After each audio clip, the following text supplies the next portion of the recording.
¿Alguien dijo algo? Ah, está grabando. Bueno, buenos días a todos y todos. Bienvenidos a Centro Guatemala.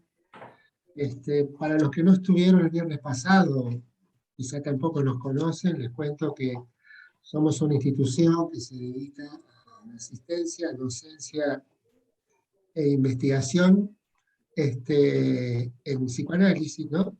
Hemos elegido como tema de este año, para trabajarlo todo el año, la energía desligada y sus vicisitudes en la actualidad.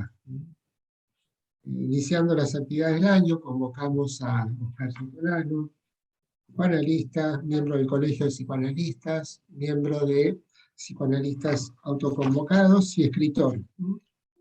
Autor de varios libros, y el de reciente aparición en la Feria del Libro es 2001, Crónicas de la Furia, el Sufrimiento y la Esperanza.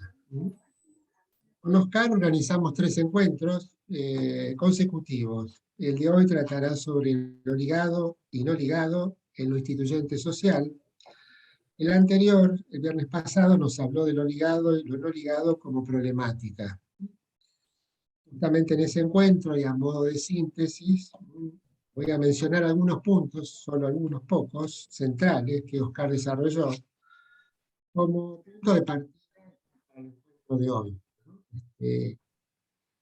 Poder pensar el tema de la energía ligada, desligada, como así también la pulsión de muerte, como un problema que impacta en nuestra clínica y en lo social, y no como un caballito de batalla o un comodín que intenta explicar todas y cada una de estas situaciones.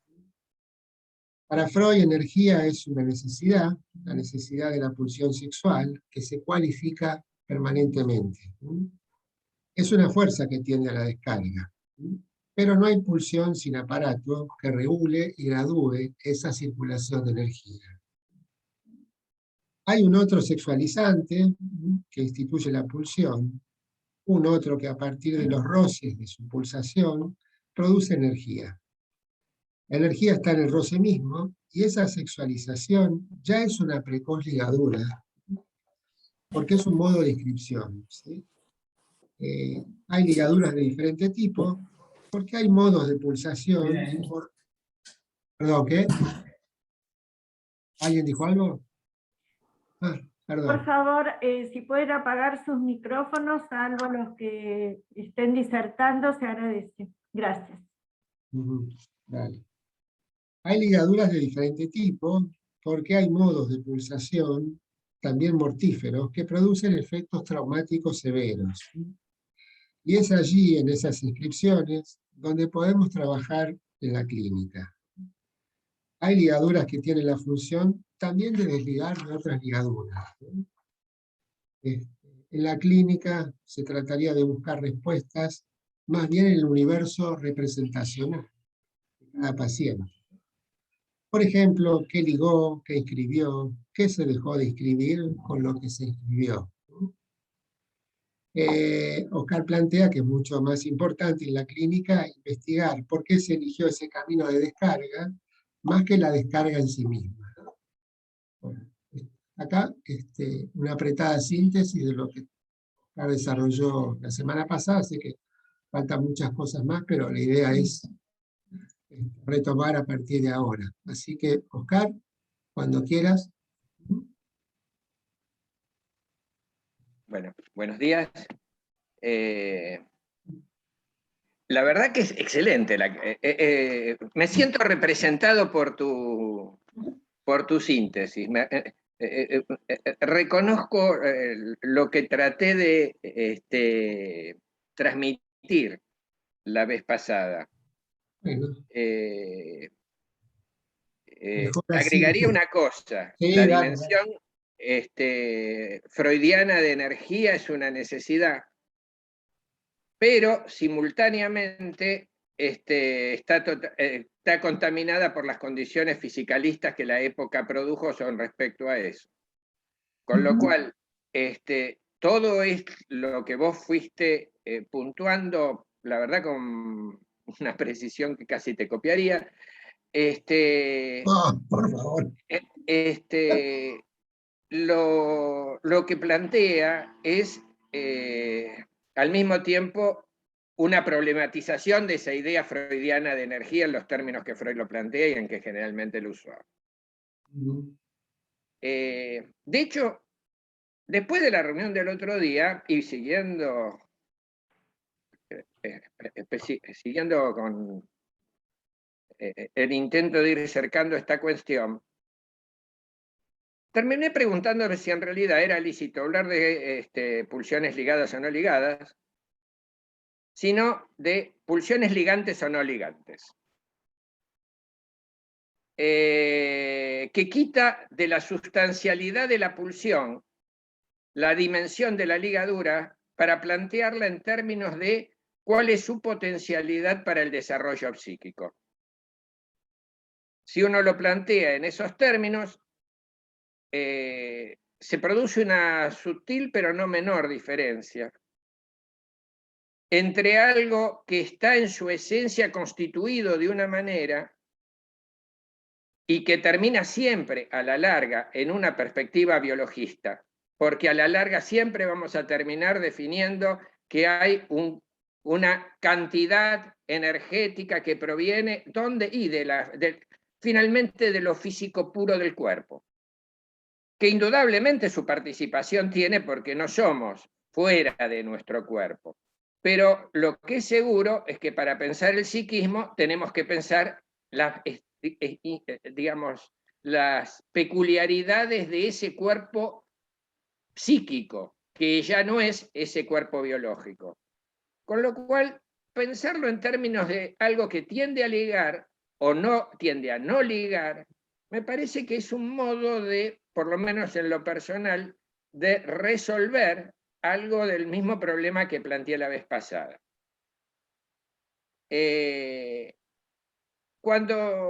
La verdad que el tema este es para un seminario, no es para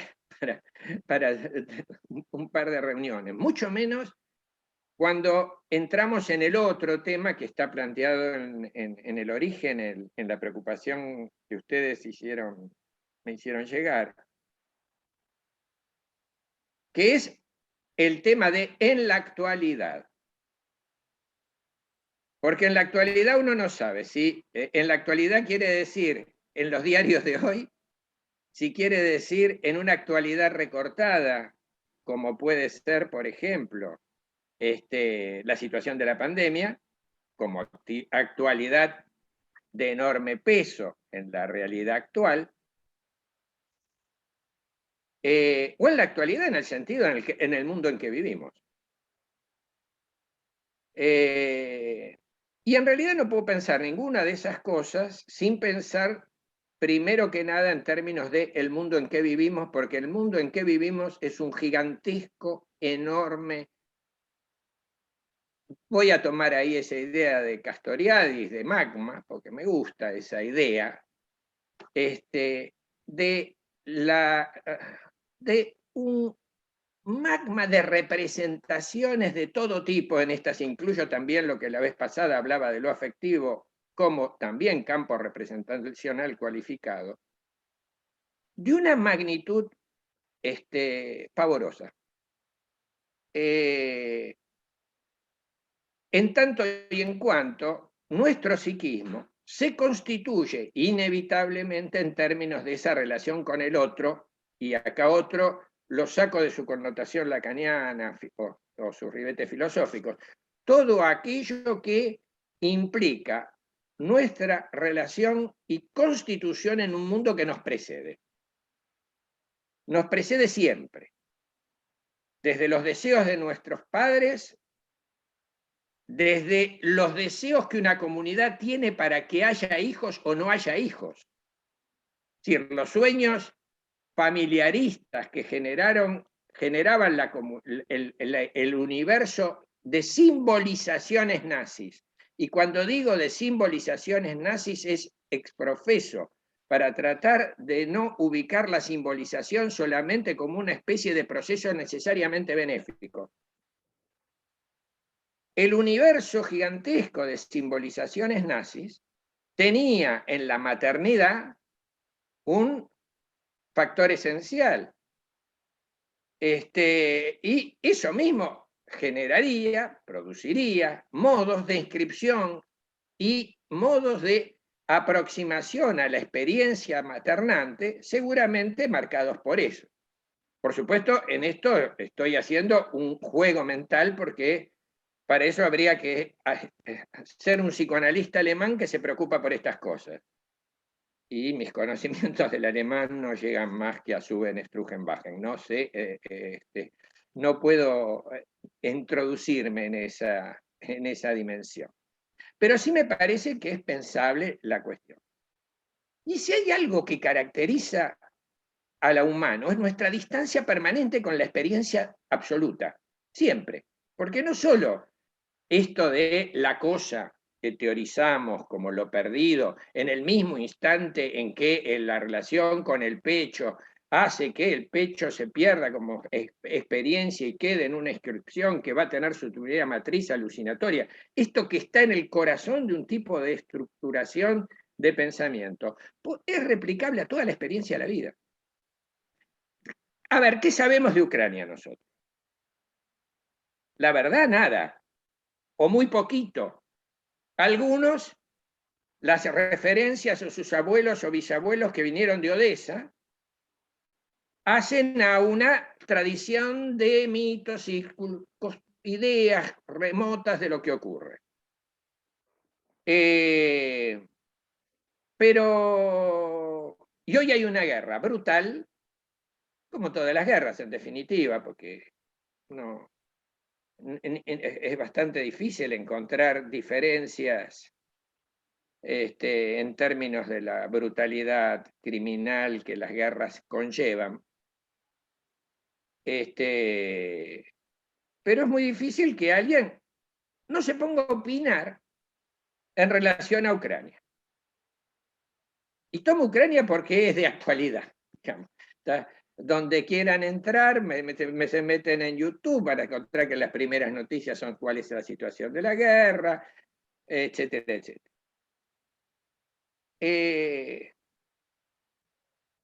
No sabemos de Ucrania, pero tenemos inscripciones sobre Ucrania. Hoy por hoy, las inscripciones que sobre Ucrania se producen tienen un lugar y una fuente extraordinaria de transmisión, que son los medios de comunicación de masas. Si históricamente la importancia de una ciudad, estudiábamos el colegio secundario, estaba por la proximidad de un puerto, por la proximidad de un río, al cual accedían los barcos y accedía la comunicación, hoy en el mundo virtual el acceso, los grandes puertos, están en grandes cadenas de noticias y en los grandes centros de aplicaciones del mundo.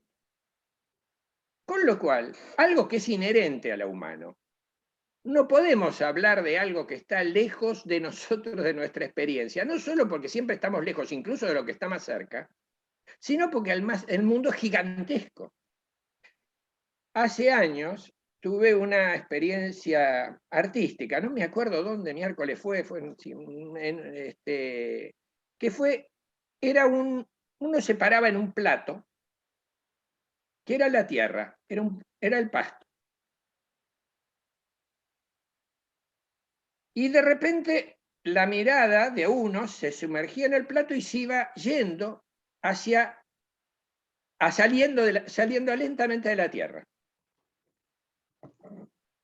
Se iba lentamente alejando, salía, entraba en el mundo en la atmósfera, seguía avanzando, empezaba a ver planetas, empezaba a ver estrellas, empezaba a ver, y llegaba un momento en que uno estaba sumergido en un interior de partículas fragmentadas. Lentamente la cámara retrocedía, llegabas nuevamente al pasto y te ibas para dentro de la Tierra.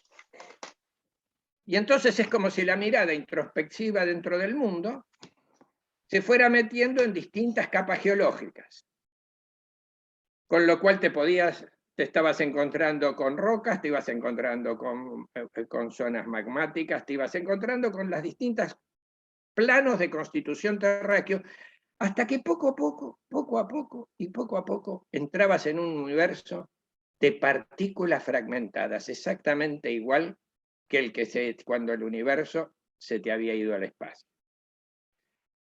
Para mí fue una experiencia muy conmovedora.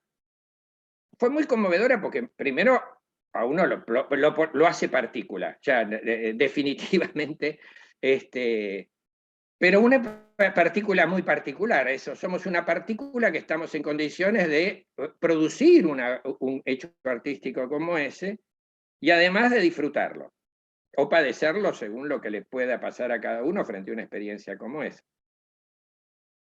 Con lo cual hablo de toda nuestra distancia con el mundo solo se tramita por complejas redes representacionales.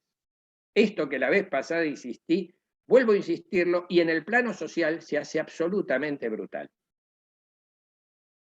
Con lo cual, en realidad, cuando uno dice discute de política, tiendo en territorios de una superficialidad gigantesca, porque si uno quisiera investigar seriamente los problemas que pueden, por ejemplo, dominar en Ucrania, tiene que transformarse en un especialista de historia, de particularidades, de hechos, de qué fenómenos se produjeron desde la caída de la URSS y los distintos pactos que no se cumplieron, las formas de inmiscusión militar, las ideales imperiales que pueden existir en Putin, la KGB en Putin, millones de temas, que por supuesto ninguno de nosotros, salvo que se dedique a estudiarlo, yo particularmente en algunos de estos temas sí me dedico a explorarlo, pero es como las estrellas, cada vez que uno se mete, los puntos se bifurcan. Y uno dice, a ver, ¿a quién le creo? ¿A las informaciones de la CNN o le voy a creer a Russia Today? La verdad sea dicha, uno se encuentra en una disyuntiva. Y esas disyuntivas solo se resuelven con masa de datos que son congruentes. Y traigo lo de la masa de datos congruentes porque esto es algo absolutamente esencial en nuestra clínica analítica. Para mí la experiencia del análisis es una experiencia en la cual uno se va llenando de datos que son congruentes para en un momento determinado poder entender algo y construir algo de alguna dimensión de verdad. No es que uno hace una especie de insight maravilloso. El insight maravilloso puede ser un fenómeno emocional, que en un momento tiene el dejo del descubrimiento, en el cual uno dice, epa, ¿qué pasó acá? Se sorprende uno y se sorprende el paciente, pero que de cualquier manera es producto de una amalgama de datos que en su congruencia toman alguna consistencia que por supuesto también va a ser parcial. En ese sentido el análisis es permanentemente dinámico, porque eso que hoy funciona como un dato que da cuenta de algún nivel de realidad, o cerca a algún nivel de realidad, mañana puede ser la fuente de mayor oscuridad. Esto suele ocurrir cuando cualquier verdad de hoy es una resistencia de mañana. Porque una vez que algo dijimos a un paciente que resulta más o menos esclarecedor para la experiencia en ambos, al rato corremos el riesgo ambos de llevar el mundo siempre a ese casillero que nos es esclarecedor. Con lo cual, si algo fue ayer un descubrimiento, hoy es una resistencia. Pero todo esto circula en el campo representacional. En el campo ese, en el cual hay infinidad de elementos que nos construyen la cosa y al mismo tiempo nos alejan de la cosa. En el campo social, esto tiene una vigencia gigantesca, porque son todos esos universos de representaciones los que están presentes en cualquier microespora de nuestra experiencia vital. Una madre no inscribe de manera aleatoria, escribe también en términos de la particularidad de la época. No sé si está acá, pero la vez pasada Guillermo mandó un comentario con respecto a lo históricamente situado.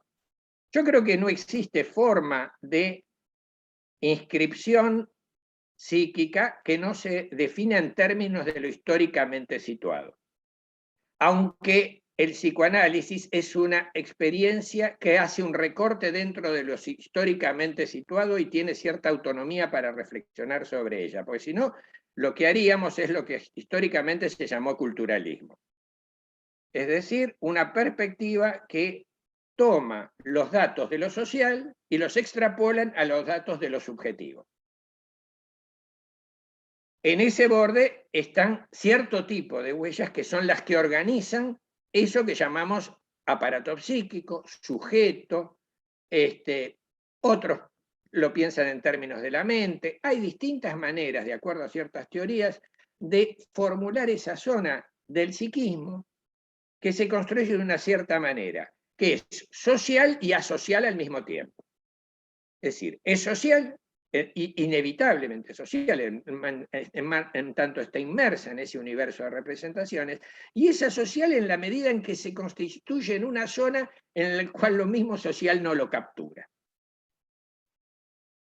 Hoy por hoy, si a mí me dicen que es la actualidad de la época, obviamente la actualidad de la época es una época demoledora de un capitalismo financiero que se ha apoderado del planeta de un modo extraordinario y al mismo tiempo completamente aceptado por el conjunto de la población mundial. Porque no es solo un problema de que existe el capitalismo, sino que existe la captura del capitalismo de los modos de subjetivar, pensar, razonar y vivir. Y lo hace a través de experiencias muy concretas, digamos. El mundo de los deudores está inscripto en el mundo de las tarjetas. Que existan las tarjetas hace de todos nosotros deudores permanentes. Paguemos o no paguemos. Hay algo que es interesante en el informe del 2015 del Banco Mundial, que se llama, creo que Mente, Comportamiento y Sociedad, que es un tratado neoconductista y conductista de cómo manipular la sociedad con datos, informaciones de todos los países. Hay un objetivo central: cómo transformar a toda persona de este mundo en un deudor. Y lo estudian en una pequeña región de África hasta Suiza. Cómo incorporar las personas al universo de la aceptación de la deuda. Deuda, por supuesto, puramente financiera. Claro, esto es absolutamente imprescindible desde el momento que los bancos fabrican el dinero del mundo y han producido la inflación que hay en el mundo, y entonces ahora, como ellos producen billetes, lo que necesitan es vender billetes. Todo el planeta se dedica a estar endeudado. ¿Por qué? Porque hay un fabricante universal de billetes que necesita ponernos billetes en los bolsillos de todos nosotros los ciudadanos, que tenemos que saldar, cumplir con nuestras deudas. Tenemos que honrarlas. Esta idea del honrar la deuda implica un modo de constitución de una nueva forma particular de la culpa. Ya no es en relación a Dios, sino en relación a una moral financiera. Uno dice, bueno, esto es absolutamente sociológico. Sí, y no solo es sociológico, es muy precario, porque sería la cantidad de aristas que tiene un problema como este es muy grande, y enunciarlo así corre el riesgo de que se transforme en un puro enunciado dogmático. Pero desde el punto de vista de la estructuración mental, hace que el universo de oferta de representaciones que recibe la sociedad de conjunto y que retranscriben las experiencias de vida cotidiana se juegue allí. Ayer un paciente me contaba cómo el abuelo le hacía tirar a la pileta, le decía que si él se hacía un largo en la pileta le daba 1 peso. El niño, con clara vocación acumulativa, se tiraba a la pileta, iba y venía, y demandaba al abuelo que le retribuyera ese peso que iba a ser a su acumulación originaria. Por suerte, mucho más benévola que la acumulación originaria que ha hecho el capitalismo a base de asesinar poblaciones enteras. Pero en la lógica del niño hay algo que tiene que ver con se retribuirá en dinero. Esto es una forma de representación.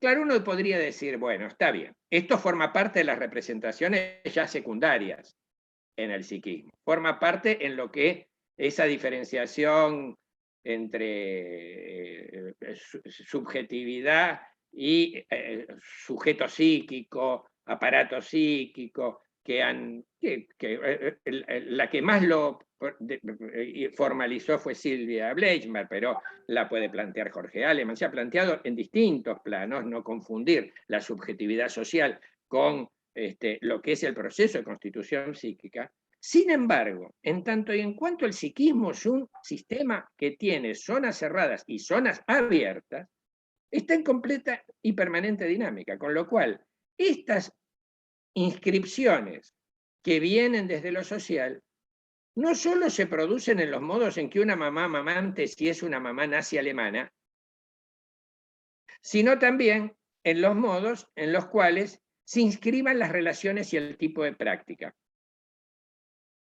Tal cosa a cambio de tal otra, este valor a cambio de tal valor.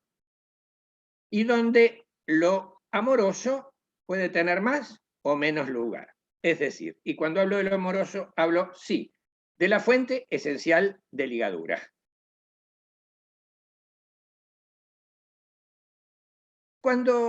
Si a mí este tema me preocupa es porque hay un salto que se ha producido a mí parecer muy preocupante en el campo del psicoanálisis y lo social, que hay momentos en que se hace demasiado psicoanálisis de lo social, desde mi punto de vista. Entonces se tiende a hacer afirmaciones de estilo, bueno, el mundo está dominado por unas pulsiones no ligadas de muerte y entonces de lo que se trata es de la ligadura. Sí, está, qué sé yo, que hay muerte en el mundo no cabe duda. Que la tecnología ha llegado a llevar esa capacidad de la destrucción a una dimensión completamente suicida es indudable.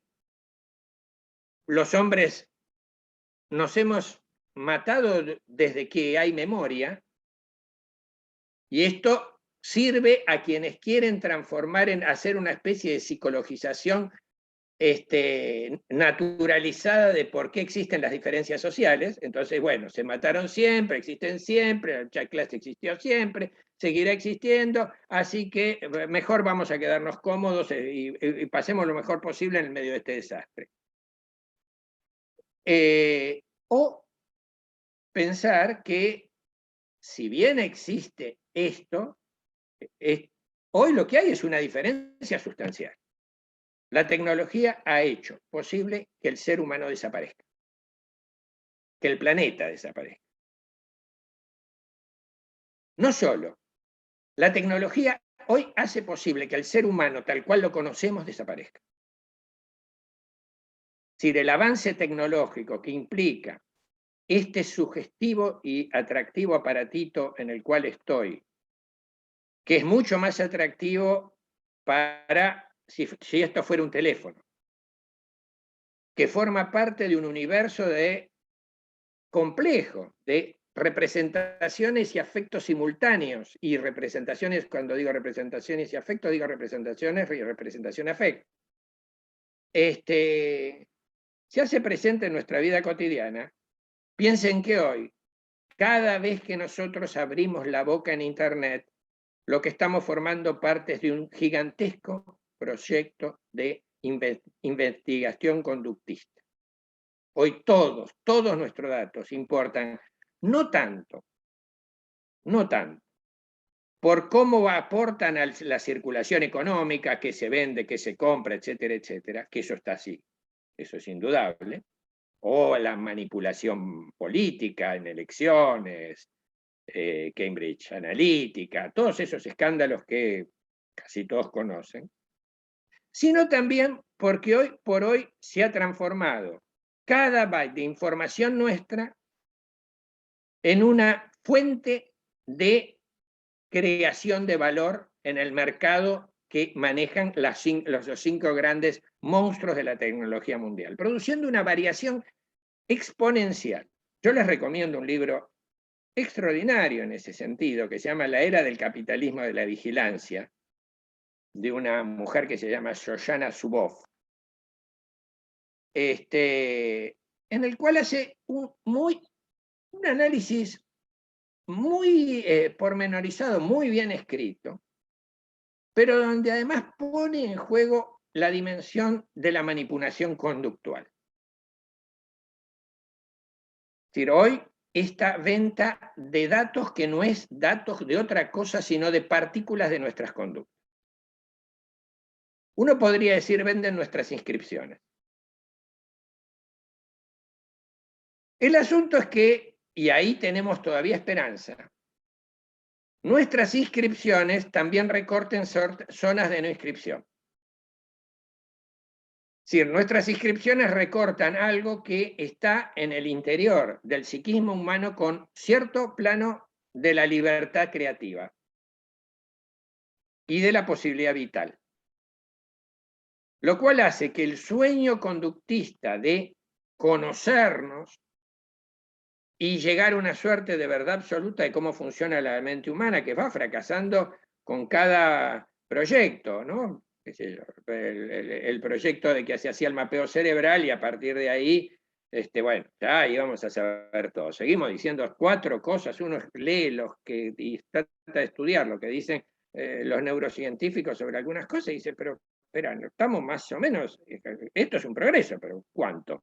¿Qué avanzamos? Es minúsculo en el interior de la infinidad de problemas que plantea el psiquismo. Con lo cual, está bien publicitado, eso sí, porque se lo pone en primer lugar y no solo lo pone el Banco Mundial, sino además lo reproducen todos los transmisores del Banco Mundial.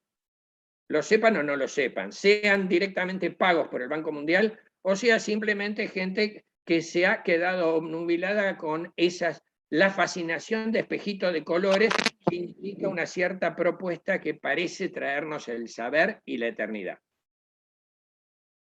Pero lo cierto es que ese universo de símbolos en un universo que tiene tal carácter destructivo, no puedo atribuirlo a ninguna pulsión de muerte. Si lo atribuyo a eso, no explico nada. En ese sentido, me resulta mucho más fértil un trabajo que, por otro lado, es infinitamente más complejo, que es viendo las distintas formas de inscripción, de ligadura, de lazos y rupturas que se van produciendo en el interior de las inscripciones sociales y con sus eficacias específicas en el plano subjetivo, por ejemplo, en las llamadas nuevas patologías. Y digo esto porque no quiero quedarme avanzar sobre ese panorama social que trato de esbozar y irnos a esa otra actualidad nuestra que se ha definido en términos muchas veces de la irrupción de nuevas enfermedades, nuevos padecimientos, nuevos sufrimientos, nuevas patologías, nuevas de la nueva. Yo soy un poco desconfiado sobre eso, entre otras cosas porque en mi experiencia yo sigo viendo neuróticos y psicóticos neuróticos y neuróticos con tendencias borderline y una mezcla combinada de todo eso como lo he visto siempre. Hay algo que sí cambió rotundamente. Uno no ve. Hace unos años ya que no estoy circulando por hospitales de modo sistemático como lo hacía, pero a veces en los hospitales había casos de histerias de conversión veras, de estilo charcotiano. Eso sí ha desaparecido, por lo menos en sus formas masivas. Existen microformas de histeria. Es decir, existe en irrupciones que tienen que ver con apariciones de tos, sudoración, expresiones de angustia, irrupciones de ciertas sensaciones físicas medio inexplicables. Y son como todos mucho más micro. Pero un cuadro de... En mi libro Bitácora del psicoanalista, el segundo capítulo, que tenía una función estratégica, se llamaba de cómo una interpretación correcta deviene fracaso terapéutico. Porque mi intención era estudiar por qué me había ido mal con alguien que había, con el cual supuestamente había logrado un éxito total, porque había hecho una interpretación de tal eficacia que un señor que tenía la mano paralizada, la mano la recuperó y en sesión. Un momento en el cual me sentí lo más cercano a un mago que podía haber en ese momento. Escribí sobre eso, pero ese momento fue un momento histérico específico. Ahora, el texto también era del fracaso terapéutico, porque ese paciente, después de esta experiencia, que supuestamente tendría que haberlo acompañado a seguir el proceso, huyó del mago. Y me hizo pensar en otras dimensiones del psiquismo, con lo cual el psiquismo está atravesado. Yo creo que lo que es cierto es que los psicoanalistas hemos empezado a abrir la cabeza. Empezamos a abrir la cabeza a nuevas experiencias, entre otras cosas, porque, por ejemplo, en la Argentina nos hemos insertado en experiencias y universos en los cuales el señor alemán que se iba a quedar en el parque esperando horas hasta llegar a la sesión con Freud, hablo del hombre de los lobos, que contaba con el día completo para dedicarlo a su sesión hoy, después la otra al día siguiente, después al día siguiente. Hoy son pacientes que viven en otro universo, como nosotros vivimos en otro universo, en el cual el tipo de problemáticas que irrumpen son otras y uno hace años ha tenido que aprender, particularmente desde que me inicié en los años 70, con una especie de clínica de trinchera permanente, que era enormemente enriquecedora, porque en esos lugares al mismo tiempo uno descubría la eficacia y productividad que la experiencia del análisis y la experiencia del inconsciente tenía en esos otros espacios. Esto sí es una peculiaridad argentina. Recuerdo que hace años fuimos con Adriana Granica a hablar, en ese momento Adriana coordinaba la experiencia de la cigarra, una experiencia de hospital de día infantil en el Centro 1, que fue histórica y pionera. Fuimos a hablar con un señor, que no me acuerdo el nombre, creo que se llamaba Ferrari, que era el director general de una experiencia de atención con niños psicóticos en París. Cuando nosotros contamos la experiencia, este señor abría los ojos, porque entre otras cosas, primero no entendía que los psicoanalistas pudieran trabajar en un hospital. Es decir, podían trabajar en un hospital, pero no hacer psicoanálisis. El psicoanálisis se hacía fuera del hospital. El psicoanálisis era una cosa que no se hacía dentro del hospital. Mucho menos que trabajara gratis. Ya esto entraba en el territorio del delirio y tenía cierta razón, porque la verdad nos habituamos a vivir toda la vida en ese al precio de naturalizar que no cobráramos nada. Pero, por otro lado, sentíamos que había algo que formaba parte de nuestra propia, algo así como deuda con nuestra propia experiencia social y hasta con nuestros propios privilegios y hasta con nuestras propias posibilidades. Con lo cual, en lo personal jamás fue un conflicto eso. Pero este hombre miraba así. Y cuando uno piensa los modos en los cuales se insertó esta práctica en la Argentina y después se fue transmitiendo en algunos lugares de Latinoamérica, en Brasil esto se ha expandido, México ha tenido sus lugares, cada vez más la presencia del psicoanálisis en otros espacios generó que se empezara a ver lo que no se veía. Yo tengo mis dudas. Cuando hoy hablamos de las adicciones, ayer lo decía en un momento en una reunión del colegio, porque me parece central. Hablamos de las adicciones. A ver, hubo adicciones toda la vida. Es decir, cuando se hizo la Revolución Rusa, al día siguiente se conoció como la noche de la gran borrachera de Moscú. Los rusos en su felicidad se encurdaron de tal manera que después los bolcheviques tuvieron que decir, muchachos, paren con la bebida y tomar una medida restrictiva porque si no se les encurdaban todos.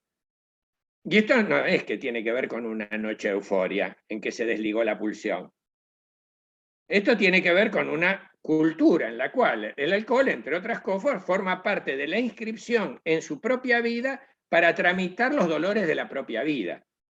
Claro, son tramitaciones de dolor, porque al mismo tiempo siempre dejan insatisfechos y no resuelven, pero que al mismo tiempo tienen alguna función dentro del aparato.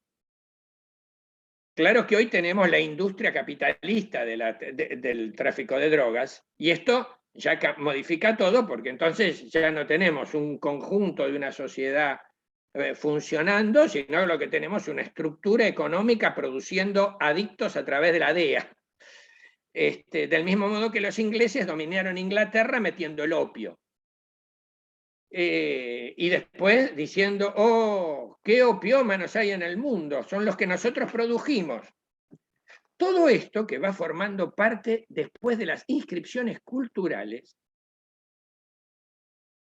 yo creo que sí empieza a tener efectos específicos en modos de inscripción temprana. Porque, si a una familia se les ataca 3 generaciones de producción, de posibilidades de inserción laboral,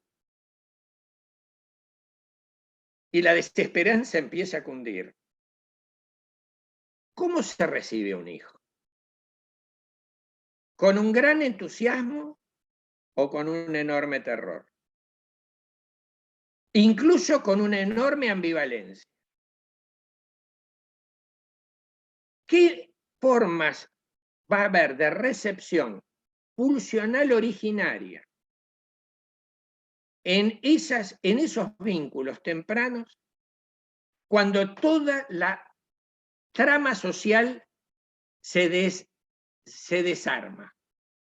Y cuando digo o se desliga, para usar esta expresión, ahora que se desligue no quiere decir nada que tenga que ver con la dimensión de la pulsión en términos de cómo se la define.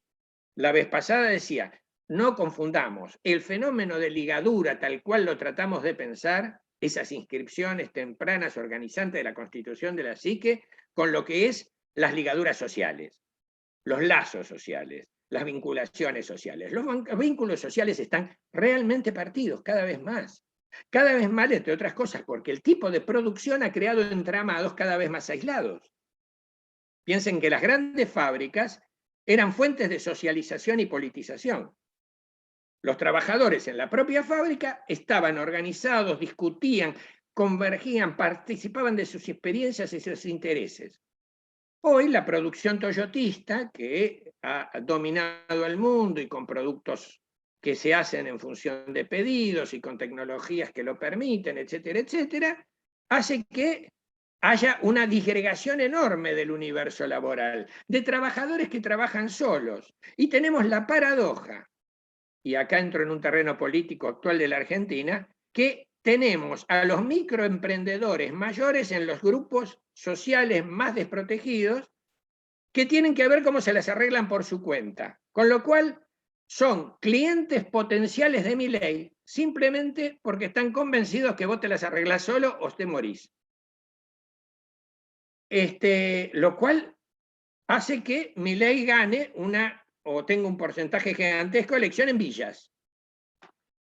Porque finalmente la disgregación social genera un individualismo llevado al exponente máximo que soñó el capitalismo en su origen. La ética del capitalismo tiene nombre y se llama ética individualista. No es que el capitalismo no tiene ética y esas cosas que se dicen. No, el capitalismo tiene una propuesta ética, una propuesta de bien común. Pero ¿cómo considera el bien común? por la defensa del interés individual. La suma de intereses individuales va a llevar al bien común. Esa idea que pertenece a una tradición teórica, va desde Rochefoucauld, ancla en las tradiciones filosóficas, son modos en los cuales se inscriben particulares modos de ser en el mundo. Y esos particulares modos de ser en el mundo implican modos de subjetividad. Esos modos de subjetividad, que son variados y múltiples, porque hablar de la subjetividad de la época es hablar de una media aritmética, es hablar de algo que está fragmentado, partido, dividido por países con rasgos culturales que muchos de ellos no podemos ni comprensión. Yo no puedo acceder a lo que es la comprensión de los chinos. Es decir, no me entra en el universo de las representaciones que me ligan a esa experiencia. Puedo entender intelectualmente algunos fenómenos, saber algo de historia, pero hay algo de lo profundo que se nos escapa, porque eso profundo enraiza en experiencias de marcas tempranas que hacen a la evocación de la lengua. Es decir, a la lengua en todo su sentido. Palabras, sonidos maternantes, que yo escucho a los japoneses, yo no entiendo cómo puede haber amor entre los japoneses, porque yo no sé qué les pasa a ustedes, pero yo cuando escucho una película japonesa, es como si la lengua japonesa tuviera una violencia absoluta. Bueno, la tiene para los sonidos a los que estamos habituados nosotros, que nos gusta más la I francesa, que tiene tanto prestigio amoroso, pero la dimensión profunda de ese sonido, obviamente tiene una raigambre amorosa en el interior de una cultura. Esa raigambre amorosa, que son huellas, marcas tonales, marcas de sonidos, pequeños gestos, una suerte de microscopía gigantesca. Yo creo que es el gigantesco desafío de pensamiento que tenemos por delante. En general y en particular en la clínica. Y voy a referirme al último punto, para así nos podemos hablar entre todos, que tiene que ver con la actualidad de hoy, por ejemplo, la pandemia, como matriz de esto. O no matriz, sino expresión de esto. Cuando empezó la pandemia, yo al comienzo escribí un pequeño artículo, porque me había encontrado con que había una especie de presencia de la muerte que era tranquilizadora en muchos pacientes. Era como si la muerte fuera una certidumbre que garantizaba cierta tranquilidad frente a la incertidumbre. Te aferrabas a lo único cierto, porque finalmente lo único que hay cierto en este mundo es que nos vamos a morir. Después cómo, de qué manera, cómo va a vivir, no tenemos idea. Pero que en algún momento estiramos la pata, es así. Ahora, en ese momento terminaba diciendo acá, la única cuarentena que no hay es para la lucha de clases. Porque finalmente lo que se ha producido y se ha comprobado con la pandemia es la existencia de un proceso exponencial de acumulación de los que ya tenían acumulación previa, pero que ahora la han llevado a sus niveles más brutales. Uno diría, ¿el tema es la enfermedad pandemia o el tema es una enfermedad en el interior de un sistema social que no está en condiciones de alojar esta experiencia? Y no solo no está en condiciones de alojarla, porque toda enfermedad nueva, por supuesto, conlleva tonos de incertidumbre. Y mucho más esta que se da en el contexto de lo global. Es decir, esta información que hace que hablemos de Ucrania, sin saber dónde miércoles queda, cómo es, ni dónde está Ucrania. O el mundo hablando de Venezuela, como hizo un docente español, que en un momento, no sé si alguna vez vieron el video, pero es muy divertido, puso a sus alumnos a opinar sobre qué sabían de las cosas más próximas de España, de la situación de España, de lo más cotidiano de la política Y dijeron, y decía, ¿y Venezuela? Ah, no es Maduro, un tirano. Era formidable. No sabían nada de lo próximo y sabían una frase que era una inscripción, una pura inscripción. La pandemia se inscribió bajo el formato de lo atroz, desde un primer momento.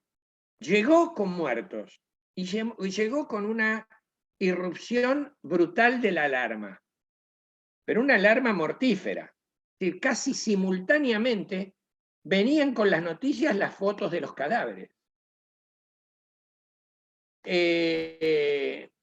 Por supuesto, yo no sé si eso pone en juego la incertidumbre o moviliza ciertas zonas fantasmáticas de lo cierto. Es decir, epa, lo siniestro viene allí. Lo siniestro bajo una forma muy concreta. Yo no quiero, era un comentario total, yo no quiero que mi padre se muera solo en una habitación. Porque eso era de lo que se hablaba todo el tiempo. Con lo cual, se habló mucho y siempre se habla de la incertidumbre, que es indudable, pero es cierto que también hubo una dimensión particular que fueron las formas en las cuales estos fenómenos se fueron presentando. Y se fueron presentando de esta manera no por ninguna maldad, sino simplemente porque frente a situaciones en las cuales no se sabe, se reacciona de las formas más primarias y, en primer lugar, expresando los niveles de inquietud, angustia que una situación genera y con ciertos modos de salida maníaca. Pero lo cierto es que ahí aparecieron los negadores, negacionistas. Yo tenía un paciente que en realidad era muy consistente en su negacionismo. Decía, mi mujer me tiene, cuando empezó el proceso de vacunación, ella fue toda la vida una militante de la lucha contra los grandes laboratorios, que las cosas que hacen los laboratorios, y ahora quiere que nos vacunemos. A ver, antes era militante contra los laboratorios y ahora tiene una fe total en una vacuna que nadie sabe muy bien de dónde salió ni cómo salió. Y desde el punto de vista racional, no es ninguna tontería. La verdad sea dicha, hay derecho a la argumentación sobre ese punto. Claro que el negacionismo es una práctica política, además, con lo cual ahí se complica la cosa, porque entonces empiezan a utilizar razones que son valederas en el sentido de que son pensables, de que tienen que entrar en nuestro campo, en tanto un campo que intenta reflexionar sobre esa situación, porque además operás en esa situación, pero no haciendo una especie de antagonismo que supone que hay un mundo de las simbolizaciones buenas, que son las que tienen criterio de realidad, que son criterio de realidad porque se parecen a los modos ideológicos que nosotros abrazamos. A mí esto me parece particularmente complicado porque nosotros podemos ser tan fanáticos, negadores, renegadores y concluyentes como cualquier otro. Porque eso es una propiedad que tiene la mente de operar de modo constante. Son defensas posibles en el interior del aparato de acuerdo a los distintos momentos.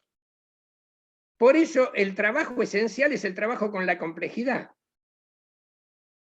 La instalación de una ampliación de un mundo representacional implica al mismo tiempo sacar ciertas marcas de la certeza alucinatoria que tienen como si fuera la experiencia al pecho. Cuando están marcadas por esa tramitación, son signos de esta calidad o marcas de esta calidad, por supuesto nos pueden hacer devenir a cualquiera de nosotros en fanático. Por eso las discusiones políticas no pueden resolverse en términos de renegatorios, no renegatorios, las desmentidas de porque la verdad sea dicha, no voy a decir que no hay sujeto ético en el interior, incluso de algunos líderes nazis, que amaban a sus familias, querían a sus familias, proyectaban en relación a sus hijos, defendían ciertas estructuras, claro, en el interior de la defensa de su bien, de su vida de clase. Eran mortíferos para enormes masas de la población. Pero el nazismo se organizó sobre una idea de comunidad. El folk, el pueblo, era una organización esencialmente ligada al lazo. Claro que la vía de esos lazos tenía formas de la representación donde había ciertos sistemas de valores imperantes. Entonces, hoy por hoy, la pandemia yo creo que es un proceso que, por lo que veo, no termina. A mí en este último tiempo me entero de montones de casos que no se mencionan. No sé si es una estadística individual, que a uno siempre le engaña, porque siempre tenemos un mundo, del mundo sabemos poquito, y entonces lo que recibimos puede engañarnos, pero la impresión es que hay más casos, mucho más casos de los que se dice. Es probable que esté en el interior del fenómeno que ahora esto se hizo endémico. No lo sé bien, pero lo que es seguro es que hay momentos en que queremos darle a la entidad de la pandemia una entidad de causalidad, a mi gusto, excesiva. No existe, es pensar la pandemia por fuera del contexto social en que se produjo, se transmite, etcétera, etcétera, y atribuirla a que en su generación de incertidumbre produce la necesidad de ligar esa energía que, si no, que en tanto no ligada deviene pulsión de muerte, me parece un problema sumamente complicado desde el punto de vista teórico y además desde el punto de vista práctico, porque empobrece el debate político y empobrece la forma de arrimarse a ciertos problemas clínicos. Bueno, como avancé y mis bifurcaciones pueden haber sido, temo que puedan haber sido medio abrumadoras, paro acá y empecemos a charlar. ¿Les parece? Nora Breckman tiene una pregunta. Desmuteate, Nora. Sí, tengo varias preguntas, pero voy a sintetizar lo más que pueda. Me pareció muy interesante todo, pero me quedé primero con la primera diferenciación que hiciste en vez de ligaduras desligantes y ligantes. De todas maneras, me pareció también que rescatabas el amor y la verdad, como no solo el amor a la verdad, sino el amor y la verdad como fuerzas importantes curativas, me dio la impresión, en el psicoanálisis. Y no puedo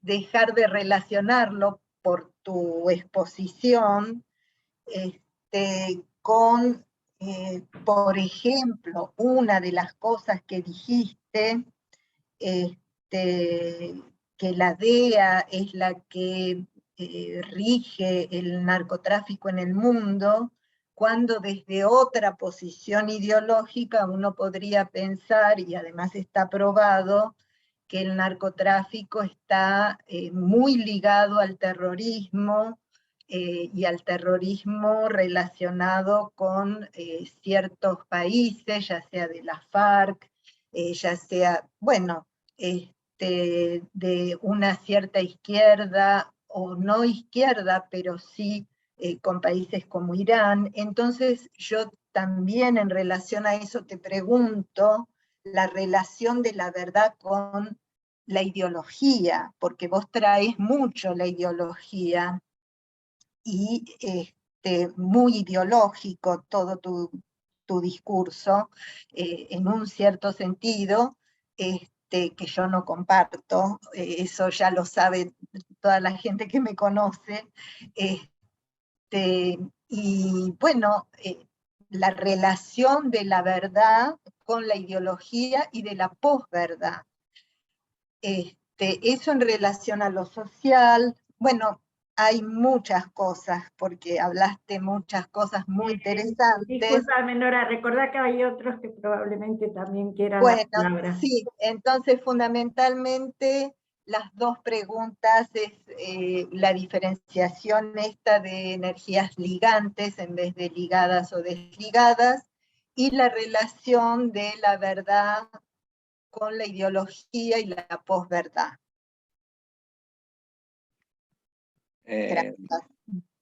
A ver, te agradezco la pregunta y además la honestidad ideológica desde lo que lo planteás, porque permite, entre otras cosas, que haya alguna zona mínimamente de interlocución.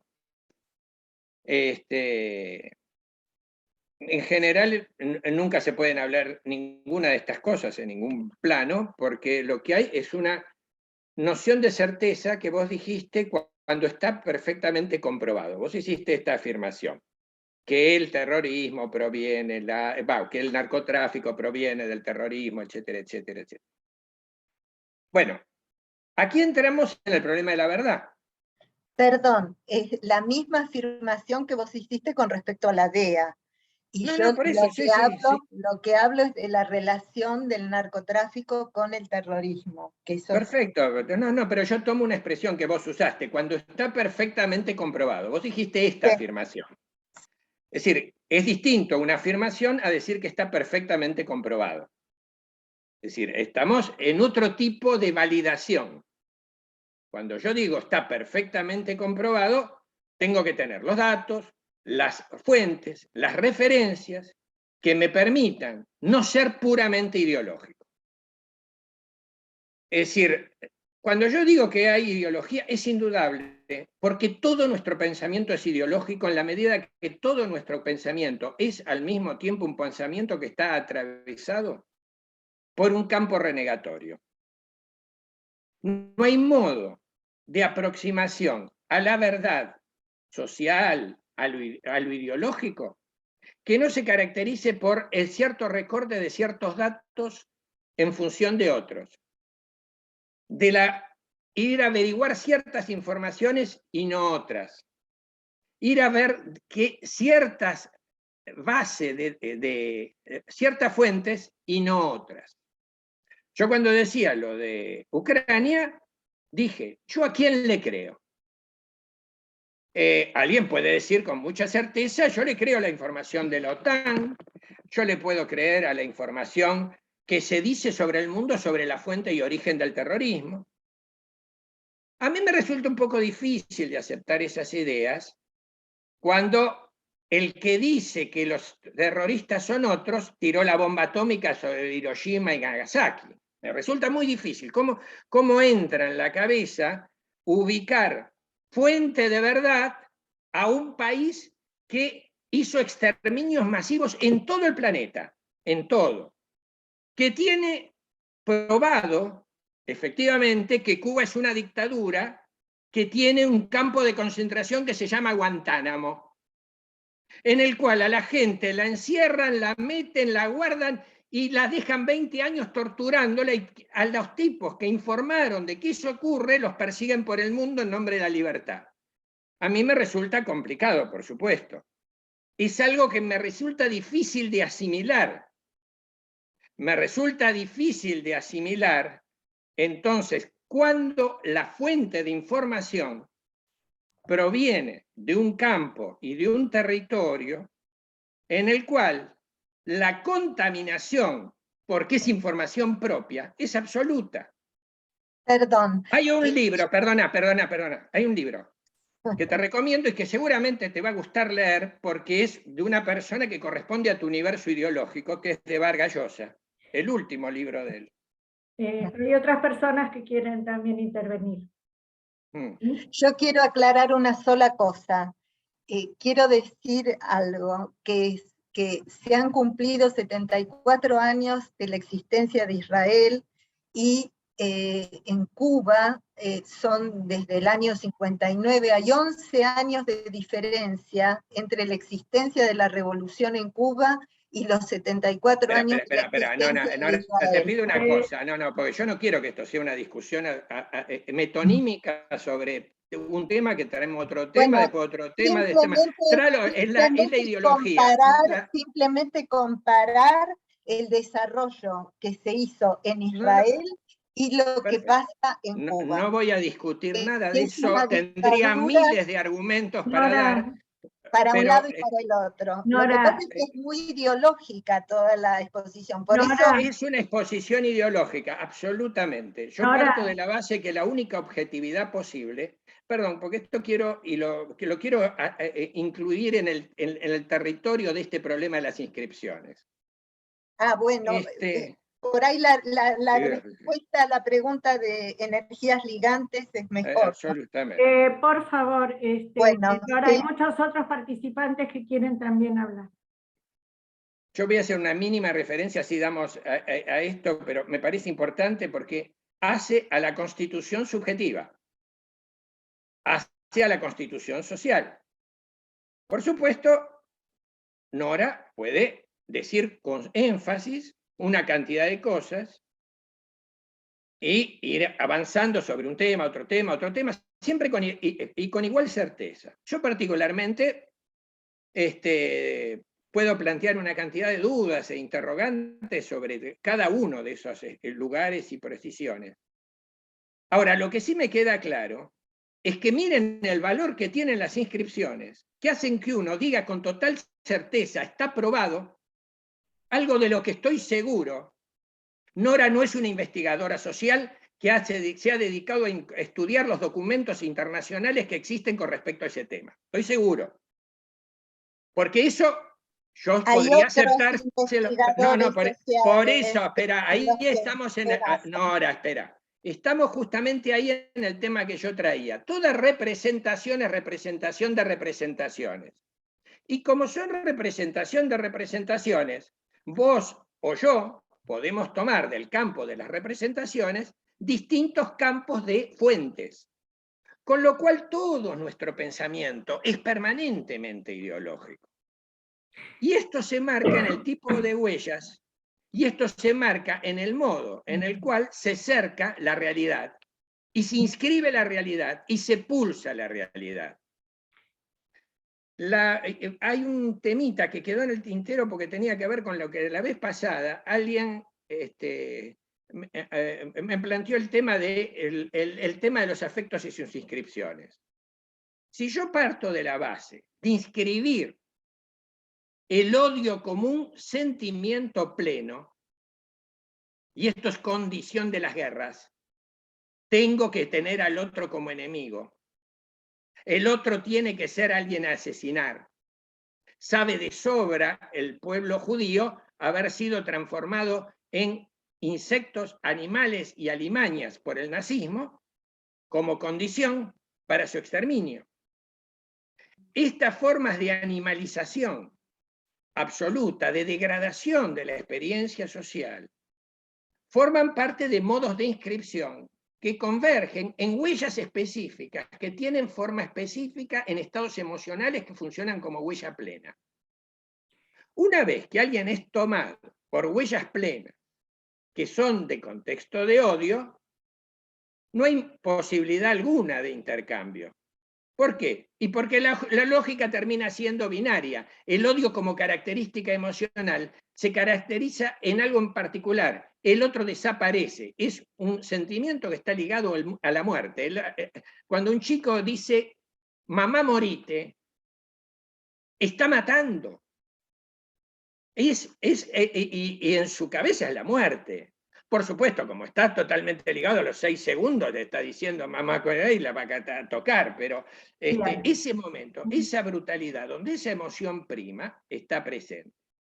Yo por eso es que, y yendo estrictamente a la pregunta, se me ocurrió pensar que era mucho más instrumentalmente útil desde el punto de vista clínico y para pensar la experiencia, pensar en términos de pulsiones que tienden a ligar y pulsiones que tienden a no ligar, porque permite pensar en términos de qué modo se van produciendo lazos que en su complejización disminuyen hasta lo posible los planos creenciales que giran alrededor de un momento cuasi alucinatorio como es el momento creencial, que todos tenemos. Todo momento ideológico tiene un momento creencial. Por eso, la única tarea sana intelectual que uno tiene es ir a leer la fuente de los otros, no las fuentes propias.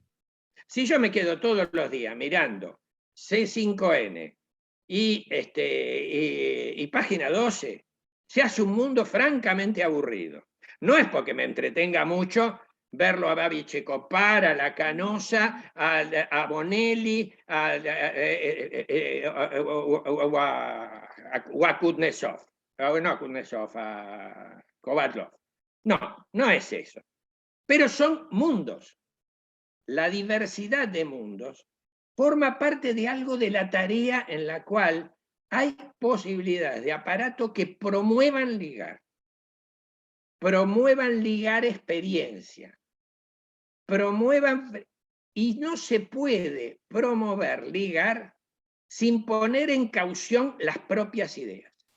Mientras uno siga convencido, sin ir a investigar en serio ciertos fenómenos, es imposible. Ahora, ¿es posible estudiarlos para la subjetividad cotidiana? Obviamente no. Porque si no, un proceso electoral tendría que ser una suerte de proceso de eruditos sabios de un nivel imposible, porque además la cantidad de datos que hay en el mundo producen efectos de ruido gigantesco, que este es otro factor presente desde el punto de vista de lo destructivo hoy. Masa de información que en su serie, su cantidad y su producción impide la posibilidad de pensar y tiene efecto por repetición. Y esto es algo que saben manejar extraordinariamente los medios desde el principio del siglo XX. Lo empezaron en la época de la Primera Guerra Mundial en Estados Unidos, lo desplegó al máximo el nazismo y hoy por hoy está desplegado en todo el mundo con las nuevas tecnologías, que es una capacidad de producir información similar por vías disímiles, con lo cual lo que se tiene la idea es que hay muchos que están diciendo una verdad que se constituye en verdad porque fue repetida por distintos canales, desde un canal deportivo hasta un programa de noticias, a una noticia de información que después confluye en una reunión de familia porque alguien repite la noticia que salió en el diario. Ese conglomerado hace y funciona no ligando. Es decir, promueve la no ligadura, porque no hay forma psíquica de asimilar en la propuesta de temporalidad que hoy rige. Lo cual genera, desde un punto de vista, un eje central en este tema de lo destructivo que se puede producir a nivel mundial de ciertos fenómenos en tanto y en cuanto se han dominado un sentido común. Y ese sentido común prevalece. Disculpa, bueno, Mirta quiere hacer hace rato una pregunta o una intervención. Una intervención. En primer lugar, un poco en relación a esto último que se está diciendo, no sé si ustedes vieron Quo Vadis Aida, es una película, yo sé, Aida. No. Quo Vadis Aida. Creo que se las puedo pasar, la puedo pasar por acá, el link para que la vean. Es muy interesante y se trata de la guerra de Serbia, ¿sí? Es sumamente interesante, porque ahí aparece la OEA, bueno, sumamente interesante para estas cuestiones que se están diciendo ahora y un poco para pasar este tema y dar lugar también a los otros, ¿no? A los otros que tienen que ver el contexto de la pandemia, el contexto de una guerra, lo que nos está sucediendo en este momento, que es verdad que están aumentando los casos. Yo tengo pacientes que son investigadores, otros que trabajan directamente en los centros investigadores de lo que tiene que ver con la COVID, ¿no? Y además tengo también otros que trabajan como directamente, son médicos trabajando directamente en terapias intensivas. Bueno, entonces aparece algo que no es que se terminó, eso que nosotros quisiéramos, sino que también está reproduciéndose en este momento y que lo único que nos ayuda son las vacunas.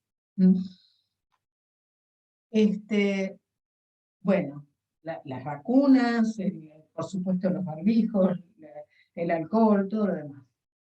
Y vuelve a ser la distancia social. Y ahí vendríamos un poco a lo que vos decías, Oscar, hace un rato, y esta ruptura de ligaduras o inscripciones de ligaduras, podríamos decir, desligantes, ¿no? Esta cuestión del lazo con el otro. A mí me parece sumamente, me parece, por un lado, esta inscripción del no lazo, este apartamiento, lo que nosotros vemos, y ayer en la reunión del colegio aparecía la depresión, ¿no? Como algo que está generalizado en el mundo, también pensaba cómo se beneficiarán los laboratorios con este síntoma de depresión que organizó, que de alguna manera es producto de esta pandemia, el aislamiento, lo que sucedió. Y a mí me parece, en ese sentido coincido con algunas cosas que otros pensadores traen, ¿no? Que es más una desesperanza. Lo que me parece que aparece es una desesperanza, que se puede leer como síntomas depresivos y ahí vendrán todos los laboratorios a calmar con unas pastillitas para la depresión. Pero, por supuesto, porque como vos decías, la concentración de la riqueza es cada vez mayor, y bueno, y eso es lo que sucedió después de la pandemia, y por otro lado, los laboratorios van a seguir ganando todo lo que puedan y cada vez más, ¿no es cierto? Bueno, esto es lo que planteo, y lo que planteo, y tal vez lo podamos traer para la próxima vez, es cómo trabajar con todo esto, con esta inscripción, o con la inscripción, esta pulsación de un otro, ¿no? Un otro, que la cancha me llamaría un gran otro, ¿no? Negativa, que disuelve, ¿no? Que el otro, que inscribe cada vez más al otro como en el otro del odio, diría yo. No es un otro del amor, sino, por otro lado, las inscripciones primarias, diría, y la formación del psiquismo, donde también en este momento todo este apresuramiento, así como nos mandan mensajes hablados con recién un mensaje a una paciente que no lo entendía por la velocidad en que lo mandó. Esta paciente es psiquiatra, está trabajando con pacientes, bueno, todo esto que sucede en este momento, también tomados por la velocidad que nos exige el momento actual, ¿sí? Y la constitución, por un lado, la constitución del psiquismo, y lo pregunto, y los efectos pandémicos, digamos, de estas inscripciones. Además de pensar que, bueno, la pandemia, por supuesto, tiene que ver con un momento del capitalismo que ya se preveía que algo de esto iba a pasar, y que todo lo que sabemos. Bueno, les dejo ahí porque ya hablé mucho. Sí. ¿Hay alguien más? ¿Estás? En este momento no sigo, Carmen. Por ahora no hay preguntas. Bueno, no habiendo el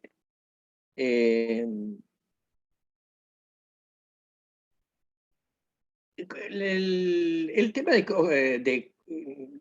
cómo, el tema de las depresiones.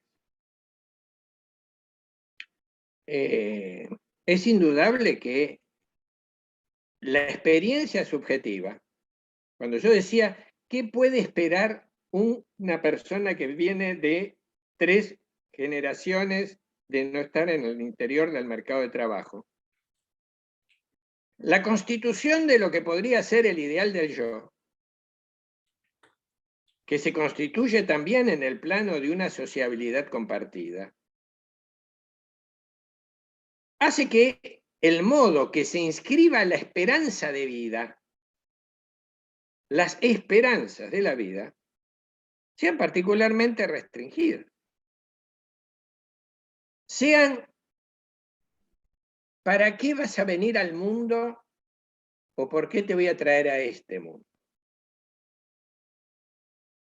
Esto deja un fondo de alguna manera depresivo en el interior de cualquier psiquismo.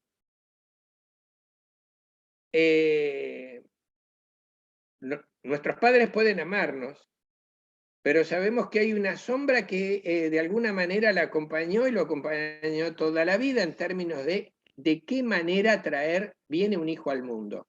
Paciente mío no quiere tener hijos, no, y tiene una cantidad de razones muy justificables desde el punto de vista racional. Pero finalmente, a medida que fuimos desgranando, aparecían fantasmas muy fuertes de sus padres pensando en términos de ¿para qué traer hijos a este mundo? ¿Que eso deja huella? ¿Podríamos pensar que no deja huella? ¿No es una huella mortífera? Y con esto digo, no es una huella que no liga, sino no es una huella que liga de modo mortífero un modo de inscripción. En ese sentido, al ser una huella que tiene dimensión mortífera, al mismo tiempo tiene la peculiaridad de que marca el camino hacia otras huellas. Porque, y en eso lo planteo en términos de ligantes o no ligantes, va a promover otro modo de relacionarse con el mundo. Va a promover otro modo de relacionarse con la esperanza. Y si el mundo lo que ofrece es una desesperanza cotidiana de asesinatos y crímenes a mansalva justificados por los motivos más inadmisibles y ridículos, en nombre del bien, lo que muere es el bien como valor. La población, ¿qué bien va a defender si el bien significa que se puede destruir un país entero tirando una bomba? ¿Qué bien puede existir si un ser humano sabe que su perspectiva de futuro es la de, a lo sumo, ver si puede llegar a lo que se llama nuda vida, es decir, la vida más básica? Obviamente, estas marcas dejan huella. Y yo creo que en ese punto, que se diga que la tendencia es a la depresión, y me parece que sí, que casi sería una obviedad que esa sea la tendencia. Yo no sé cómo están hechas estas estadísticas para decir que va a ser la primera, la segunda, cuando no sé, en el año 2050, cuando yo no sé que iba a haber mundo en el 2050. Y nosotros, por lo menos yo seguro no voy a estar para poder certificar o no si el dato se cumplió o no. Pero lo que es claro es que la tendencia a la pérdida de ideales es constitutivo de modos de subjetividad que tienen a su vez incidencia en los modos en que después se constituyen las formas microfísicas de la vida cotidiana, el sujeto de cada uno de nosotros. Con lo cual, la primacía de tendencias en las cuales la desorganización, la desesperanza, el intento desesperado de satisfacerse como sea, no se lo podemos pedir que sea apelar a la moral de los explotados de este mundo. Están desquiciados y pueden hacer cosas desquiciadas. No le podemos decir al torturado que no grite. Es una hipocresía de los torturadores pretender tal cosa. Existe grito y existe desesperación. En el mundo existe desesperación. Por eso es que, entre otras cosas, en todas las épocas de desesperación, hay una tendencia rápida a asir al psiquismo a formas binarias de respuesta. Lo bueno o malo. Miren cualquier serie de Netflix. Van a ver que en todos los policiales, que son tan buenas las series que hacen los yanquis con respecto a temas de espionaje, que hasta uno puede terminar amando un torturador. Son extraordinarias. Tienen una forma de humanizar el crimen que hace que uno diga, ah, miércoles, mira vos, pobre hombre, y están describiendo un monstruo. Pero lo que sí formulan es un mundo donde si uno los escucha todo el tiempo la frase es, ¿está entre los buenos o está entre los malos? ¿Está en los buenos o son los malos? Escuchen, van a ver que eso está en el fondo de una lógica permanente del discurso. Eso deja modos de inscripción. Por eso es que yo me planteé en primer lugar que cualquier ideología, incluso la nuestra, se basa en renegaciones y desmentidas. Porque si no somos conscientes de esto, vamos a crearnos demasiado en nuestras propias afirmaciones. Y no ponerlas a investigar a ver si son ciertas o no, y si los documentos que tenemos son ciertos o no. Oscar, Vamos a tener que hacer el esfuerzo psíquico en ese sentido. Y esos son tendencias ligantes. Dale, veo que hay alguien. sí, Mirta.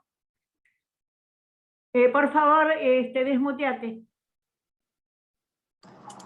Sí, yo quería, me pareció muy interesante todo tu planteo y me hizo pensar en algo que vos lo tomaste, pero o no me queda claro, que tiene que ver con lo social y con la pandemia.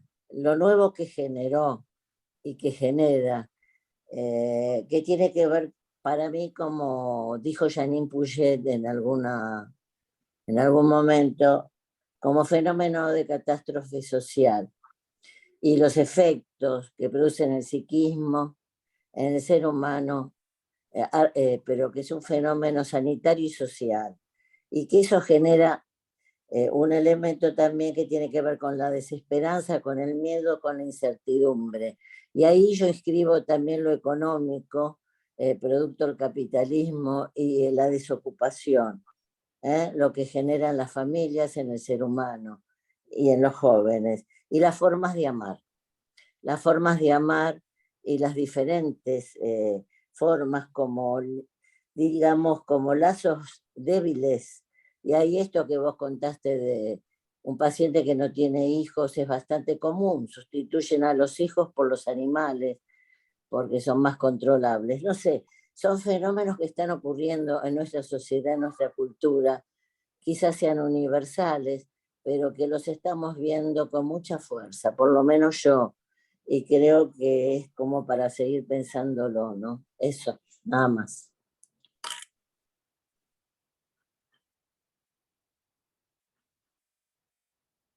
Puedo hablar porque no encuentro la manito. Dale. Bueno, estoy leyendo un libro de Ricardo Piglia, que se llama El camino de ida, y que tiene mucho que ver con esto. No quiero contar mucho para no spoilearlo para el que quiera leerlo, pero tiene que ver con un Terminator que es un hijo, digamos, prodigio de Harvard, que se aísla del mundo, en fin, y empieza a hacer cosas muy terribles para minar el avance de la tecnología, ¿no? Entonces Piglia cuenta cómo es común en Estados Unidos que haya gente, digamos, muy preocupada por poner cemento en las ciudades, y otros hombres por aislarse a los bosques, tipo Robinson Crusoe, y poder sobrevivir a todo ese desenfreno.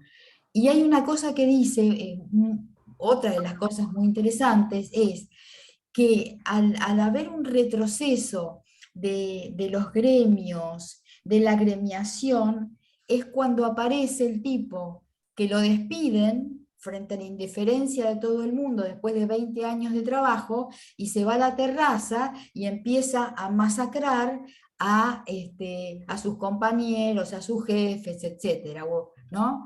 Es muy interesante. El camino de ida, Ricardo Piglia. A ver, quiero hacer una...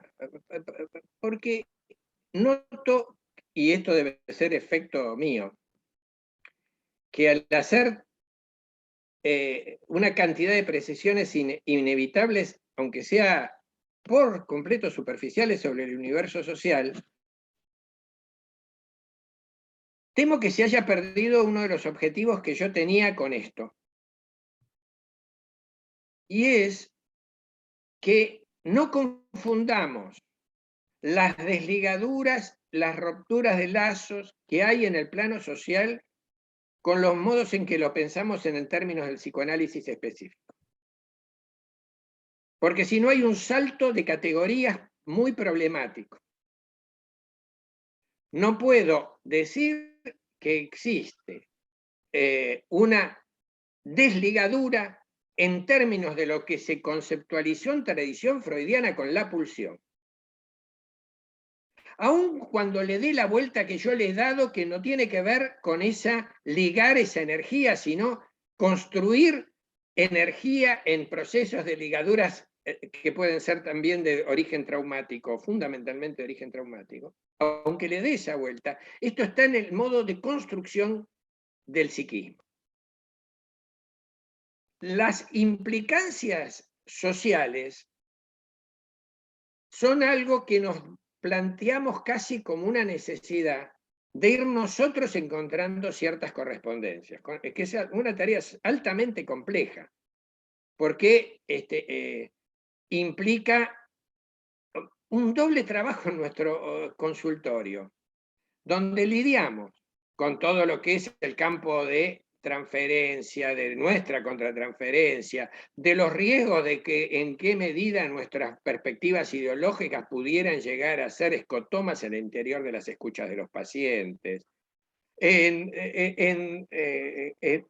los modos en que nos aproximamos a ese sufrimiento, pero donde al mismo tiempo hay algo que es llamativo. Los consultorios son fuente de conocimiento que sí permiten echar luz sobre ciertos fenómenos de lo que ocurre en el campo social. Esto es así.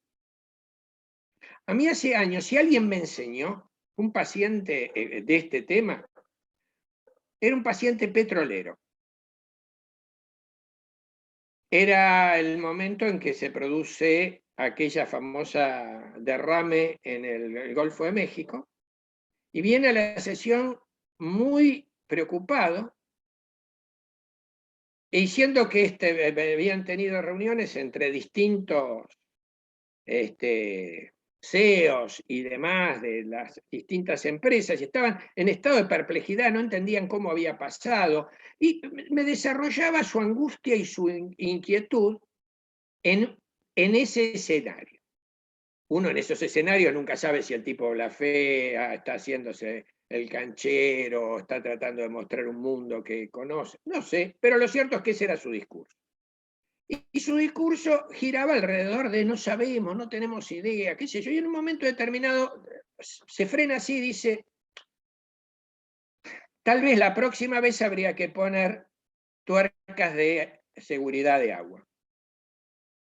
Yo lo miré medio atónito y le pregunto, ¿qué son tuercas de seguridad de agua? ¿De qué estaba hablando? Me dice, no, tuercas son las tuercas que unen los caños, que son tuercas gigantescas. En el mar son distintas en tierra. Le digo, y no entiendo. ¿Y ahí qué había? No, había algunas que eran de tierra. Y entonces yo le digo, mire, yo no entiendo. Usted me viene diciendo que no entiende y se juntaron todos para explicarse qué es lo que pasaba y me cuenta de su perplejidad. Pero usted me está contando una razón para explicar esto sumamente fundamentada. Usted me dice que no están las condiciones dadas, no había seguridad en eso que usted dice que había seguridad. No entiendo, es como si usted me contara y al mismo tiempo no se da cuenta que lo que me cuenta es la explicación que usted no encuentra. El tipo agarra y me dice, ¿usted sabe lo que sale? Parar un pozo para cambiar una tuerca. Eso no entra ni en consideración. Y ahí se me hizo claro lo que es la lógica del capital desde el punto de vista subjetivo. Es una variable que no entra en la subjetividad de quienes lo ejercen. No es un elemento que se integra como problema, sino que es un elemento que queda como una variable por fuera de cualquier razonamiento. La tasa de ganancia se tiene que garantizar, eso no se discute. Se puede discutir todo lo demás, pero entonces queda una ecuación que cojea siempre, porque tiene que producir un proceso de desmentida de lo mismo que él mismo me está contando y explicando. Y esto sirvió para otros elementos en la vida de él, a las cuales yo hice referencia, tuvo otras derivas. Pero independientemente de eso, lo que me resultaba claro es como ahí no había punto de diálogo. Es una zona del psiquismo en la cual eso no es abordable. Las zonas del psiquismo no abordables existen de modo estructural en todos, de una u otra manera. Solo se acercan. Y yo creo que por eso es tan importante pensar en términos de su cercamiento, de la aproximación. Mi pregunta siempre es, ¿qué nivel de verdad hay en cualquier mentira? Porque ahí anida su fuerza. En eso creo que si algo me enseñó Freud, es entender así el delirio. Hay algo de verdad que se encierra. Cercar esa verdad, entender algo de esa verdad, darle entidad, es la única vía para que haya algún tipo de interlocución que sea en ese punto ligadora. Es decir, y cuando digo ligadora, también lo digo en el sentido de la presencia de lo amoroso, porque no te encuentro aquí sobre el tema del amor, los cuadraditas me... Pero es indudable que para mí la pregunta no es la muerte, para mí la pregunta es la vida. Para mí la pregunta es cómo miércoles es que los seres humanos sobrevivimos en tantos infiernos que se nos ofrecen, y sin embargo se vive. Y los seres humanos tienen una desesperación de vivir brutal, que va más allá incluso de condiciones que bordean lo inhumano. Hay algo de la supervivencia que supera toda explicación. Uno podría ponerlo en el sentido de una fuerza biológica profunda. Y puede ser, la verdad que eso entra en el territorio de ciertos campos de especulación. Puede servir, como hablar de energía, qué sé yo. Sí, hay energía, porque fuerzas hay, dominan por todos lados. Ahora, ¿cuál es la función explicativa? Lo que sí me parece es que esa dimensión de Eros, en términos de ligar, inscribir amorosamente. Yo la vez pasada decía, la transferencia tiene un primer acto de constitución, que es la recepción de la dignidad de la palabra del otro. Uno inscribe ya en su primer momento Eros desde el momento que escucha a un paciente con disposición a reconocerle su subjetividad como algo autónomo y no trata de convencerlo de lo contrario.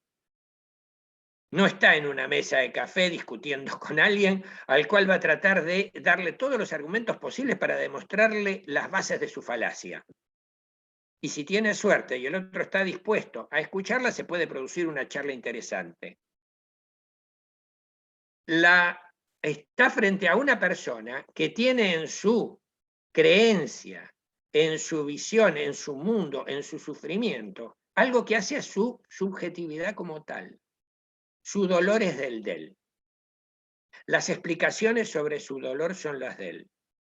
En ese sentido, creo que la vía de trabajo, y por eso lo pienso siempre en términos de representaciones, porque son qué nos dicen, cómo nos lo dicen, en qué maneras, cómo lo sentimos nosotros en el cuerpo, que todo ese universo que hace a esa microscopía rara, muy particular, totalmente emocional, que nos atraviesa en las cuestiones con los pacientes y que nos pone en seres tan extraños que estamos pensando sobre qué sentimos en el momento que sentimos. Es decir, esto es parte de nuestro trabajo. Nuestro trabajo no es un trabajo que nos deja a nosotros afuera como observadores. Es un trabajo que nos implica en tanto nosotros somos fuente pulsional y objeto fuente en transferencia, porque por estar allí somos fuente-objeto. Se ligan a nosotros y al mismo tiempo nosotros generamos algún tipo de fuente, pero al mismo tiempo el paciente produce sobre nosotros, sobre la base de la simetría. Es decir, no en una relación equivalente de uno y otro, porque si no sería una suerte de intercambio de iguales que no se produce por una cuestión de método. Es decir, si estuviéramos en un café hablando con esa persona, muy probablemente esto se rompe. El método analítico crea un espacio totalmente extravagante en el cual la consigna es hable de lo que se le ocurra. Todo lo que se le ocurra es admisible. No deseche. Su mente es mucho más amplia que lo que usted habla o dice cuando está en una reunión social. Y usted lo sabe. Si usted tiene que decirle a una persona, a su jefe que lo odia, no se lo va a decir hasta por una lógica de prudencia, salvo que quiera que lo echen o no le importe. Ahora, si tiene ganas de decirme a mí que me odia, y se le ocurrió, tiene derecho. Y sería bueno que lo pueda hacer. Porque es parte del funcionamiento de la mente. Uno ya ofrece una apertura extravagante que rompe completamente con el discurso social. Y eso es la riqueza que tiene el análisis. Pero eso es, a mi parecer, no para buscar energía, sino para buscar representaciones, huellas, marcas, zonas en las cuales uno pueda ir recortando, reordenando aquello que puede estar marcado por una dimensión fija, con valor, insisto, alucinatorio, en el sentido de una inscripción de signo de realidad, no de criterio de realidad, de signo de realidad, en lo que Freud trabajaba con esa categoría. Un delirio es realidad pura. El que lo tiene lo cree. Es un poquito discutible si es tan así, pero en líneas generales el momento alucinatorio es de creer como una percepción real. Es un signo de realidad. No es lo mismo que criterio de realidad, que implica procesos psíquicos más complejos. Pero eso es trabajar con huellas. Y huellas que siempre tienen un resto. Bueno. Si alguien tiene una pregunta, vamos tomando las últimas intervenciones. Nos quedan unos minutos, así tiene tiempo de contestar Oscar. No veo manitos levantadas, pero por ahí. Yo quiero decir algo. Dale, Susi.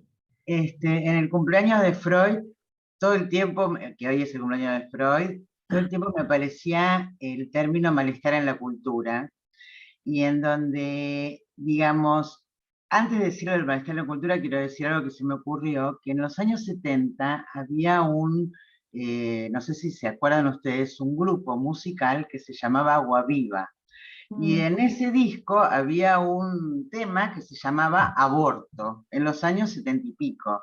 Y en ese tema Aborto decía exactamente, como ahora está amplificado, lo de no tener hijos, porque decía, ¿cómo voy a traer en esta época un hijo? Hacía como alusión a la necesidad del aborto porque era, digamos, complicadísimo nacer en esa época. Por eso pensaba que el malestar en la cultura, Freud, yo pensaba como cuando él plantea el tema del malestar y el tema por qué dice que en el principio de placer no está contemplada la felicidad. Y ahí él va a decir, el hiperpoder pulsional, la naturaleza, el cuerpo humano, en el y el tema de, digamos, lo que pasó con el virus, ¿no? El tema de no me sale el término, de Perdón, ¿lo que pasó con qué? Lo que pasó ¿Cómo? con... No, pues dijiste lo que pasó con y se me fue el sonido. Con el virus, Ah, el porque virus. pone la naturaleza y lo más complicado, la relación con el semejante. Por eso decía la vigencia de lo planteado en malestar en la cultura, porque todas estas variables se pueden poner a trabajar época a época, ¿no? Eso. Sí, con una aclaración, me parece. La época de los 60... 60 no, 60-70. ¿No? Bueno, Sí. dijiste 70, Sí. bueno, no importa, 60-70. Vamos a ver, el mundo cambió después de la Segunda Guerra Mundial. Es decir, Claro. el mundo cambió porque la esencia estructural de la desesperanza en el mundo se fundó a partir de un fenómeno tecnológico universal que fue la bomba atómica. La bomba atómica no es un hecho cualquiera. Es la primera vez que la humanidad se enfrenta a la alternativa técnica de su exterminio por sus propias posibilidades. Sí.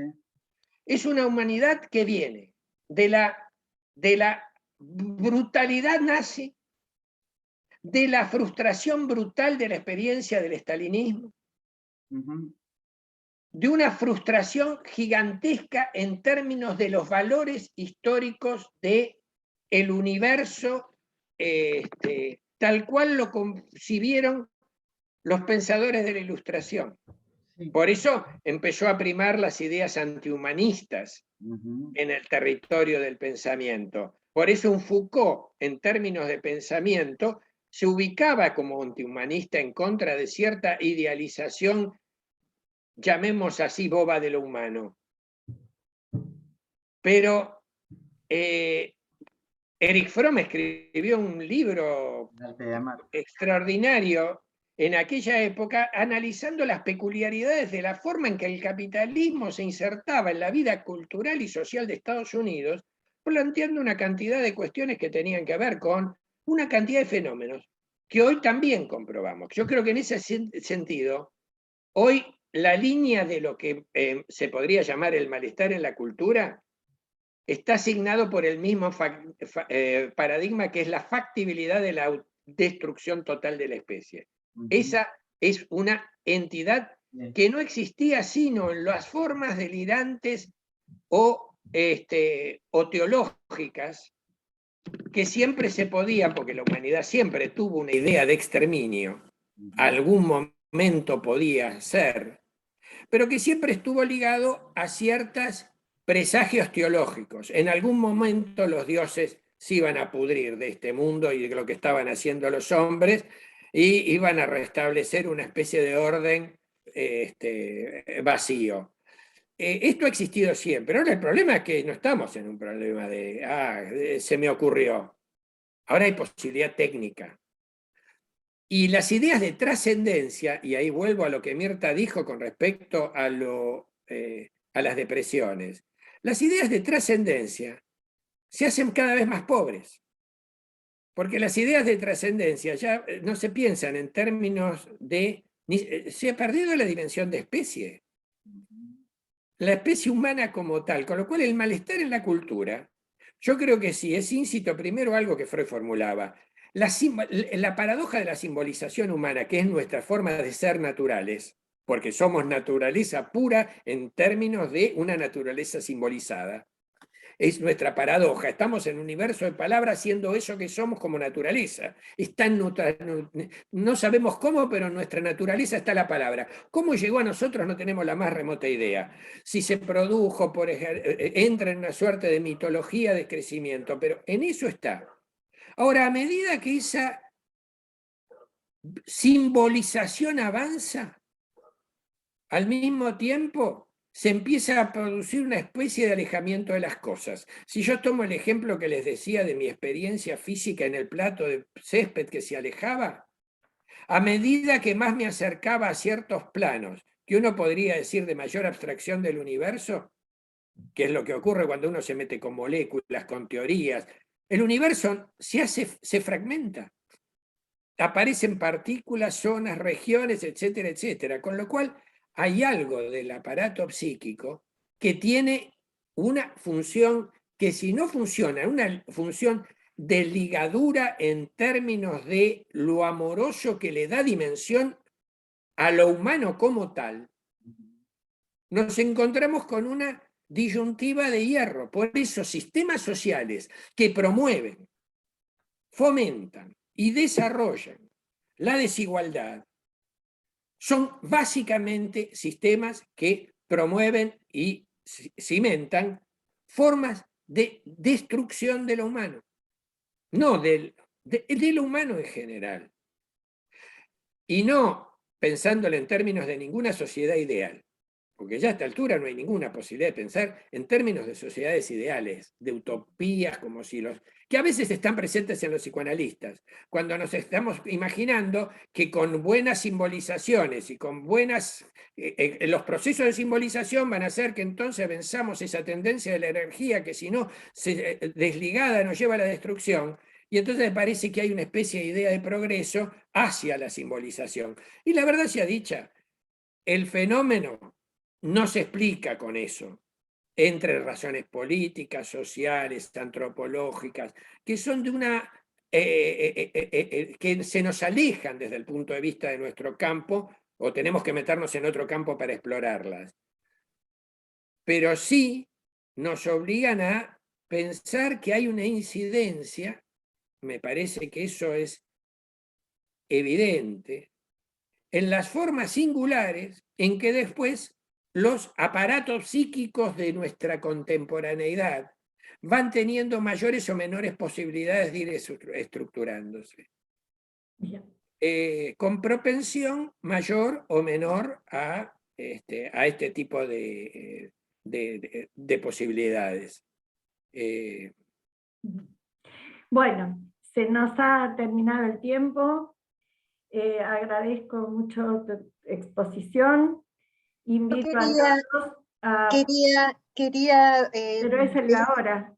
Quería decir una sola cosita. El libro de Erich Fromm, Psicoanálisis de la Sociedad Contemporánea, es extraordinario y creo que tiene mucha vigencia. Y por otro lado, bueno, quería agradecer la charla. Retomo entonces. Les agradecemos la presencia, los invitamos a participar la semana próxima en el tercer punto que tomará Oscar. Gracias por estar, y a vos, Oscar, muchísimas gracias por tu exposición.